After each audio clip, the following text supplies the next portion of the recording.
He's not stopping. Oh my God, get her out. The sound shattered the calm of the therapy center like a crack of thunder. It happened in seconds. A scream, a crash, a blur of brown fur and bright red blood across the leaves. Staff members sprinted through the clearing radios, blaring voices shaking.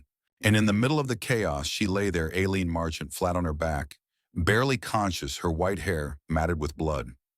One leg twisted unnaturally, her shoulder torn open, her chest barely rising. 10 feet away, a massive brown bear stood still, his paws stained red. Bruno, the same bear who had hugged her gently for months, the same bear who'd been called gentle as a golden retriever. The same bear she'd once whispered to, "You're the only one who hears me." Now he stood above her teeth, bared breath heavy, and for the first time in 2 years, staff feared he wasn't coming back from whatever had snapped inside. Everyone thought they were safe. Everyone believed in the bond. Everyone thought this place was different. But in the span of 45 seconds, a story that had inspired millions turned into a scene out of a nightmare. And it all started with a single sound. You're watching Animal Story, where real-life human-animal encounters are told in full. If this story hits you like it hit us, don't forget to like, subscribe, and turn on the notification bell. We have more stories coming, and you won't want to miss what happens next. This is just the beginning. Now, back to the forest. They called her the white-haired girl. Her name was Aileen, 25. Quiet, reserved, a woman of few words and even fewer smiles. But the kids who visited Terra Nova called her the girl who talks to bears. She didn't always, not until Bruno. Aileen came to Terra Nova a broken person. She'd survived a car crash at 19 that killed both her parents. For nearly 2 years after, she didn't speak a word. She avoided people, hated loud sounds, wouldn't let anyone touch her. Nothing worked, not therapy, not medication, not group counseling, until she met Bruno. He was no therapy dog. He was a 100-pound grizzly rescued from a busted Eastern European circus ring. Bruno had scars both outside and in. He'd been beaten with rods, shocked with wires, and trained to dance to music under threat of pain. When Terra Nova took him in, he wouldn't eat, wouldn't sleep. He paced in circles, banged his head against steel walls. Some staff said he'd never recover. Then Aileen sat outside his enclosure. Just sat, every day in silence. One day Bruno didn't pace, he lay down. She whispered something. He blinked. She smiled. It was the first time in 3 years anyone had seen her smile. Over the months, their bond became legendary. Aileen began speaking again, but mostly to Bruno. Reading to him, singing softly, painting next to his pen. Eventually, under supervision, they allowed limited close-range interaction. No cages, no restraints, just her and the bear. News outlets caught wind. The girl and the bear went viral. Donations poured in. Terra Nova made the cover of National Wildlife Monthly. And for once, it felt like love and healing had rewritten the rules of nature. But nature doesn't forget. It doesn't forgive. And it never ever plays by our rules. By the time she was 21, Aileen Marchant had already lost more than most people do in a lifetime. One rainy April morning, a drunk driver ran a red light and hit her family's SUV at 63 miles per hour. Her father died on impact. Her mother 2 days later. Aileen was in the back seat. She survived with a broken clavicle, shattered ankle, and something even worse, she stopped speaking. Completely. Not a single word for nearly 20 months. Psychiatrists labeled it selective mutism brought on by trauma. Therapists tried everything: talk therapy, music therapy, even EMDR. Nothing worked. Aileen just sat in her chair, staring past the world like it didn't belong to her anymore. She wouldn't talk, wouldn't cry, wouldn't laugh. But she'd paint. Big, sweeping landscapes, stark mountains, winter fields, lonely forests, all in shades of white, gray, and blue. Her parents used to call her Snow because of her pale skin and silver hair. The nickname stuck. So did the silence. Then came the application to Terra Nova. It was her aunt's idea, a mental health retreat deep in the North Cascades known for its wild recovery model pairing trauma survivors with injured or rescued animals. Not your typical golden retrievers or therapy horses. At Terra Nova, the animals were bigger, wilder, and more broken. Gibbons who had been smuggled in suitcases, a wolf dog born in a backyard breeding ring, an ex-circus lion who refused to roar anymore. And then there was Bruno. Bruno wasn't supposed to be alive. Rescued during a raid on an illegal animal show in Poland, The Rorsinanor's 100-pound grizzly was found chained to a stake in the dirt. His teeth were filed flat. His claws had been clipped with bolt cutters. He'd been starved, beaten, and trained to perform by standing on his hind legs while a man with a whip shouted commands. He had no trust in people. He charged the fence if anyone got too close. He refused food if it came from human hands. He broke 3 steel water bowls. But when Aileen arrived, she didn't try to feed him, or train him, or even look him in the eye. She just sat 5 feet from the outer fence line with a sketchbook and a thermos of tea. No speaking, no sudden movements, just presence. For the first week, Bruno ignored her. By week 2, he started watching her from the shadows. By week 3, he sat near the fence. Then came the day that changed everything. A volunteer was cleaning out the enclosure when a walkie-talkie on their belt crackled loudly. The sudden sound spooked Bruno, who spun toward the fence in panic. Everyone else backed away, except Aileen. She stood still, slowly placed her hand on the fence. Bruno froze. Their eyes locked for the first time. And then quietly, Aileen whispered, "It's okay. I'm not going to leave you." Her first words in 582 days. After that, things moved fast. She began reading books out loud near the fence. At first, only children's books, then poetry, then stories about bears. Bruno started lying down beside her as she read. Therapists documented everything. They were astounded. A girl who couldn't speak to humans could speak to a bear. Soon she was invited into the soft contact zone, a gated section inside the enclosure, where she and Bruno could be in the same space with supervision. No chains, no barriers, just trust. Bruno would lean into her side. She'd rest her forehead on his back. He'd grunt softly when she arrived. She'd hum as she painted, and he'd sit beside her. It was like watching something sacred. But trust is a fragile thing, especially when you place it in the jaws of a 100-pound apex predator. Some staff members raised red flags. They noticed Bruno reacting nervously to certain sounds, notably glass breaking or high-pitched buzzers, triggers from his circus past. Others said Aileen was getting too comfortable, too close. But Terra Nova was gaining attention. Media outlets called her the white-haired girl and her bear. Donations flooded in. The center needed the story to keep going. So it did. And every visit between Aileen and Bruno brought more smiles, more healing, and one step closer to a moment no one saw coming. To most people, Bruno was a miracle. To Aileen, he was salvation. To animal behaviorist Dr. Hal Rogan, Bruno was a ticking time bomb. Grizzly bears aren't pets. They aren't therapy animals. And they sure as hell aren't designed to be leaned on like some giant emotional support dog.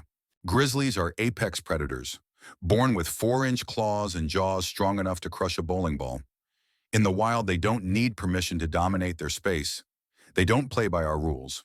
And Bruno, he was something even more dangerous than wild. He was broken, brutalized, and then asked to forget.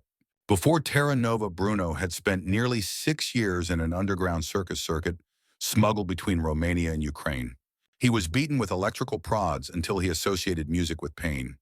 His teeth were filed down with power tools. He lived in a cage the size of a backyard grill. They fed him beer to dull his senses, used firecrackers to control him. His world was noise, punishment, and fear. By the time American wildlife agents rescued him during a cross-border sting, Bruno didn't behave like a bear. He flinched when you blinked. He growled at zippers. He refused to enter open spaces. At Terra Nova, Bruno was placed under a strict rehabilitation protocol, supervised by animal trauma specialists. At first, progress was slow. He wouldn't eat unless food was tossed from a distance. He destroyed every water bowl given to him until they bolted a trough to concrete. But after months of patient care and eventually Aileen's quiet companionship, he changed.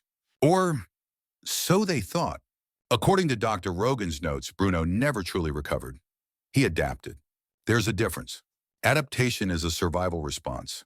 It means the animal has found a way to function, but beneath the surface, the original trauma still shapes every reaction. And Bruno had patterns, worrying ones. He paced clockwise in exact loops when stressed. He refused to lie down with his back exposed. And most troubling, he reacted violently to certain sounds: shattered glass, high-frequency buzzes, or metallic clinks. That last one, straight from his circus conditioning. Anytime a trainer dropped a whistle or a radio clicked on unexpectedly, Bruno would freeze, head low, shoulders stiff, eyes wide. That's not fear, that's pre-strike posture. Dr. Rogan flagged the behavior repeatedly in his reports. He recommended restrictions, no unsupervised human-animal contact, and zero exposure to sound triggers. But the deeper Aileen and Bruno's bond grew, the more those reports were ignored. Staff saw him cuddling, resting his head on her lap, following her voice. He trusts her, they said. She healed him. But trust can be misunderstood, especially with wild animals. What looked like affection might have been submission, or worse, dominance. One afternoon, Bruno blocked Aileen from exiting the soft contact zone. Not aggressively, just stood between her and the gate unmoving. She thought it was sweet. He didn't want me to leave, she laughed. Dr. Rogan, watching from the observation room, didn't laugh. That wasn't love, he said. That was control. It was the behavior of an animal testing boundaries, not emotionally but spatially. He wanted to see if she'd move him. She didn't. He won. And when animals win dominance once, they remember, especially one like Bruno. The center's leadership didn't see it that way. They had a waiting list of donors eager to visit the girl and her bear. They even booked a national news crew to film a celebration of interspecies healing. But in the fine print of every wildlife case file, there's a warning that gets overlooked. Just because an animal lets you close doesn't mean it accepts you. It means you've been tolerated, for now. There's a saying in the rehab world, if it looks too magical to be true, it probably is. At Terra Nova Wildlife and Healing Center, they called it a miracle. A girl who didn't speak for 2 years now reading bedtime stories to a bear the size of a pickup truck. A creature that once flinched at every shadow, now rolling over for belly rubs.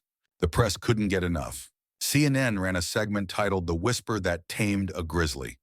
TikTok exploded with millions of views. A local college even designed a psychology course around interspecies emotional transference, using Aileen and Bruno as the cornerstone case study. But inside the staff break room, no one was celebrating. Carlos Hemmings, one of the senior handlers, said it plainly. We were playing roulette with a loaded gun. Behind the viral clips and smiling photo ops was a team of animal professionals watching a slow-motion disaster unfold. Reports were filed, emails were sent. Red flags weren't just raised, they were waved in the air like flares. But Terra Nova was no longer just a recovery center. It was a business. After a devastating wildfire in 2020 and 2 failed grant renewals, the center was drowning in debt.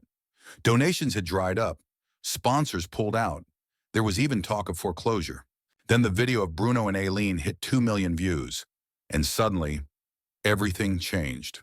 Money started flowing in. Foundations, corporate wellness sponsors, ecotourism groups. The Bear and Girl story became Terra Nova's golden goose. The leadership leaned in hard. They booked school tours, sold branded merchandise, started pitching a documentary series. Bruno and Aileen became the face of the healing through nature movement. And the staff, they were told to smile and stay in line. Dr. Hal Rogan's behavior reports were quietly removed from the shared network. A scheduled safety audit was postponed due to budget strain. When Carlos confronted the program director about the blocked gate incident, she responded, "You don't understand. This story is bigger than you or me." One junior caretaker, Lena Roth, submitted her resignation just 2 weeks before the tragedy. In her exit interview, she said, "If this place keeps ignoring the difference between love and instinct, someone's going to get seriously hurt." They filed her comments and moved on. Meanwhile, Aileen had no idea what was happening behind the scenes. To her, Bruno was everything. He was the reason she could speak again, eat with others, sleep through the night. She wasn't the quiet girl with the dead parents anymore. She was someone people looked up to, respected, celebrated. So when the center's founder asked her to participate in a national interview, she said yes without hesitation. It would take place inside Bruno's open-air enclosure in the soft zone. No chains, no glass, just her, the bear, and a handful of cameras. "You'll show the world what true connection looks like," the director said. No one mentioned Bruno's pacing the day before. No one told Aileen about the shredded enrichment mat he destroyed that morning. No one said a staff member had to toss meat into his enclosure from behind a gate because Bruno was too agitated for direct feeding. They were all too afraid of losing the miracle, too afraid to break the illusion. And that's how it goes, isn't it? People think danger comes with a roar, with bared teeth, with growls echoing through the woods. But most of the time, it comes with silence. Silence when someone should speak up. Silence when a decision could save a life. Silence when the stakes are too high to tell the truth. At Terra Nova, they chose silence, and they paid for it. September 12th, 14 a.m. The camera crew from Wilderness and Wellness Weekly was setting up by the edge of the tree line. Bright morning sun cut through the canopy, casting golden beams over the therapy enclosure. Aileen stood near the center, dressed in light denim and a canvas jacket, her signature white hair pulled back in a soft braid. Across the field, Bruno waited 100 pounds of silent power resting by his favorite log, eyes half-lidded but alert. This was supposed to be the moment that proved the world wrong. That love really could tame the wild. That healing could be mutual. It was supposed to be beautiful. 10:17 a.m., the director gave the cue. Aileen, you're clear to approach. She stepped into the enclosure with slow, steady strides. She wasn't nervous. She'd done this hundreds of times. She'd shared meals beside this bear, napped against his side, sang to him when no one else was around. To her, Bruno wasn't dangerous. He was family. A boom mic hovered overhead as the camera zoomed in. The director whispered, "Let her go slow." "This is gold." Bruno lifted his head and snorted, sniffing the air. Aileen gave a soft whistle and raised her hand gently. He rose. The bear's movement was smooth, heavy, but graceful, like a freight train made of muscle. Aileen smiled and took 2 more steps forward. "It's okay, boy," she said. "It's just us." 10:18 a.m. The camera caught it all. Bruno stiffened. His ears shifted back. Eyes locked on something behind Aileen. A flicker of movement. Then crack. A glass light cover near the supply cart, left unsecured, slipped off and shattered against a metal rail. The sound echoed through the clearing. Sharp, metallic, violent. And just like that, something snapped inside Bruno. He let out a low, guttural growl. Not the playful chuff Aileen knew. This one was deep. Warning. His body dropped into a crouch. Shoulders rolled forward, jaw clenched. Aileen turned halfway, just enough to see his eyes. They were wide. Not curious, not calm. Triggered. "Bruno," she said, voice trembling. But it was too late. 10:41 a.m., the bear charged. In one breathless second, he crossed the space between them faster than any human could react. The first swipe caught her shoulder, spinning her sideways like a rag doll. She hit the ground hard. Camera crew screamed. One intern dropped the boom mic and ran.